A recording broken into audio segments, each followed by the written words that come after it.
What's going on, everybody? Welcome back to another Lions video, and welcome back to another potential trading partner for the Detroit Lions come draft night. Now, you guys killed the first two videos. You guys seem to love those videos. You guys really enjoyed them. A lot of views, a lot of likes, a lot of comments, a lot of feedback. I really appreciated it. Even we got some other teams. We got other fans from other teams commenting and speculating, and it was so much fun to see the engagement in the comments that I just needed to do another one. And today we are going to be talking about a potential trade scenario involving our Detroit Lions as well as the Denver Broncos. Yes, the Denver Broncos are a little bit of a dark horse candidate to trade up to the 7th overall selection. However, in this scenario and in this video, I'll explain exactly why I think it's a very good possibility, and not just possible, but maybe even likely. However, before we get into the video, if you're new to the channel and enjoying the content, please consider liking the videos and subscribing to the channel. It takes just 2 seconds out of your day to do so. It's quick, free, and easy, and you would be helping the channel out more than you could possibly know. So if you could do that, take those 2 seconds to like and subscribe. I'd be greatly appreciative for it. But with that being the case, and without any further ado, let's get into the third potential trade target in the Denver Broncos.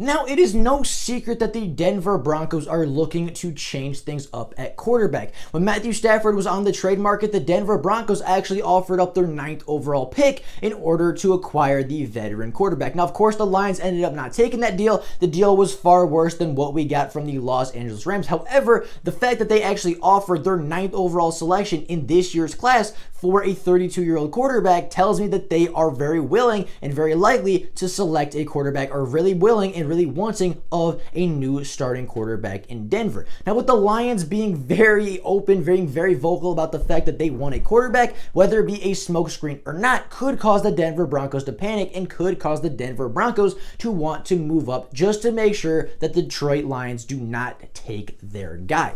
Now, the Lions have been selling this whole "we want a quarterback" thing for many months now at this point. I mean, with quotes from press conferences, with them attending pretty much any quarterback pro day that's out there, any quarterback that is eligible for the draft, they've been at that pro day. Like, they've been talking up these quarterbacks for months now. They're really selling the fact that they want a quarterback in this class, likely to get a really good trade down scenario. And one of those teams that could look to trade up if they are nervous the Lions will take a quarterback is the Denver Broncos. Over John Elway's time as the Denver Broncos general manager, it's been very clear on what he likes in his quarterbacks. He likes size, he likes arm strength, he likes mobility, he likes guys that can get big plays and guys that are just big, physical, athletic guys. Now, with that being the case, there are 2 guys in this draft that will likely be at the 7th overall pick, or at least one of the 2 will be at the 7th overall selection that fit this description. That being Justin Fields and, of course, Trey Lance. Now, Justin Fields is a 6'3", 223-pound quarterback, huge arm, very tough to tackle, big guy, probably the toughest quarterback in this entire draft class to bring it to the ground. And Trey Lance, a little bit bigger, 6'4", 226 pounds. Again, very big arm, very tough to tackle. Both of these are John Elway-esque guys. All of these are guys that John Elway, and both of these guys are guys and quarterbacks that John Elway may look to target if he is in fact ready to move on from Drew Lock. Now, of course, with the Lions only needing to move down 2 picks in this scenario, I wanted to find a similar situation in draft history. I wanted to find a similar situation, something that I can point to and say, this is what happened before, this is what could happen again.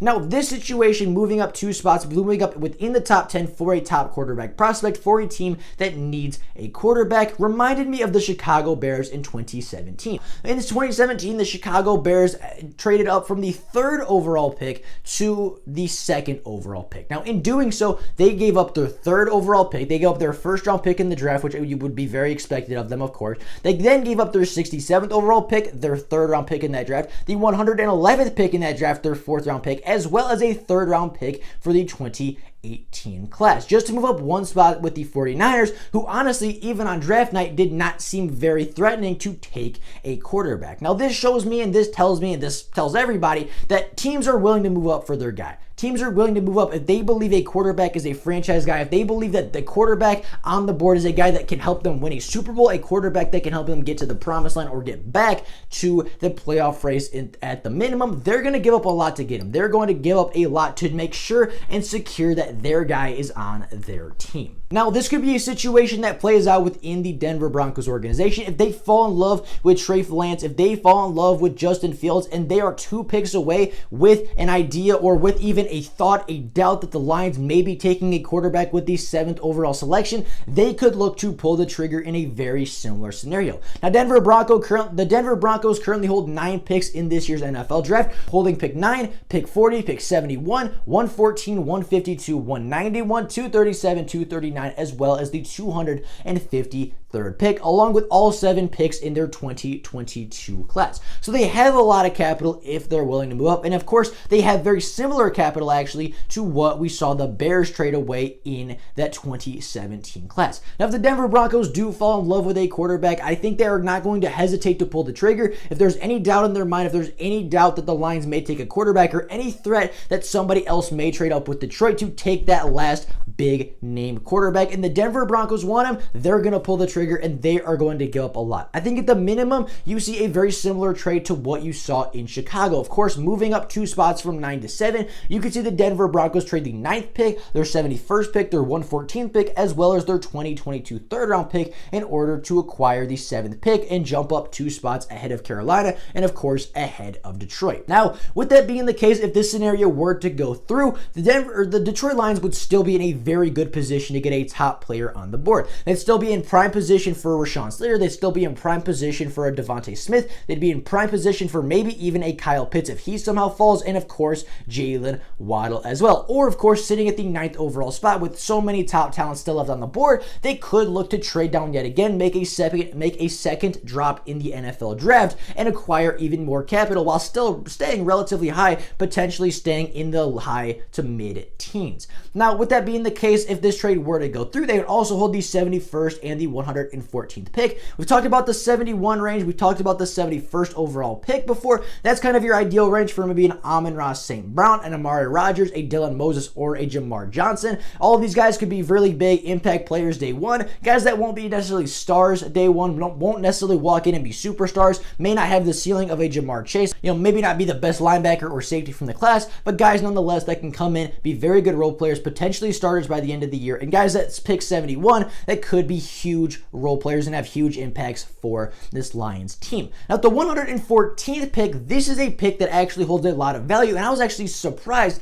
at how much value would be left on the board at 114. This is based off of their ranking on the PFN mock draft. Of course, that's what I use for a lot of our drafts. That's what I use for a lot of our mocks. That's kind of my range I went to. I went to like the 110 range and kind of looked at guys there. In that range, you have Ardarius Williams, the safety out of TCU, who's being overshadowed by his other TCU teammate and other secondary member. However, regardless of how good his teammate was, Ardarius Williams is still a really, really good safety. Tutu Atwell, the wide receiver out of Louisville, is also going to be there likely at the 114th pick. Andre Cisco may end up falling there, as well as Trey Sermon, the running back out of Ohio State. Those are just a couple of the guys that will be there. Those are a couple of guys that should be at the 114th pick, and guys the Lions could look to target if this trade were to go through. Now, of course, this would not be the flashiest pick in the NFL draft. This would not be the flashiest trade in the NFL, only moving down 2 spots and not acquiring a next year's first, not acquiring any super high ranking pick, of course, outside of that 9th overall selection.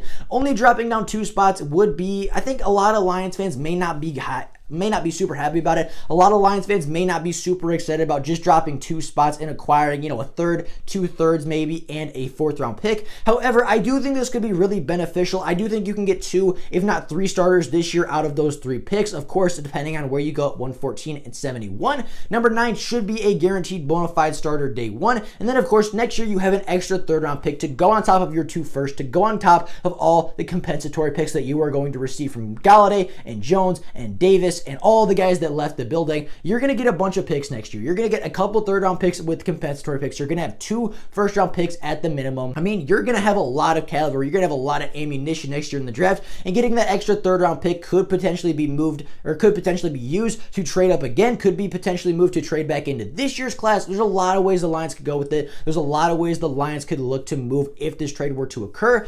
Are the Denver Broncos a dark horse team to trade up in the draft? Yes, they are. But is it possible? Is it realistic that if the Denver Broncos fall in love with the quarterback and the Lions are even threatening to take a quarterback, that Denver decides to pull the trigger and move up? It's absolutely possible. Now, would this be a good trade? That is up to you. I think it'd be a good trade. I think the Lions could be very beneficial. I think they could benefit massively from a trade down to pick 9. But let me know what you guys think down in the comments below. With that being the case, with all that being said, that is all I got for you guys today. That is my third potential trade partner for the Detroit Lions. If you guys continue to like these videos, if you guys continue to hit the like button and continue to support the videos, of course, more videos exactly like this will be out in the coming days. However, with that being the case, that's all I got for you guys today. If there's more Lions news, if there's more Lions rumors to come out within the next couple of days, of course, another video will be made on it. Another video and another update will be made on the matter. But until then, that is all I got for you guys today. Thank you all so very much for watching the video. Until next time,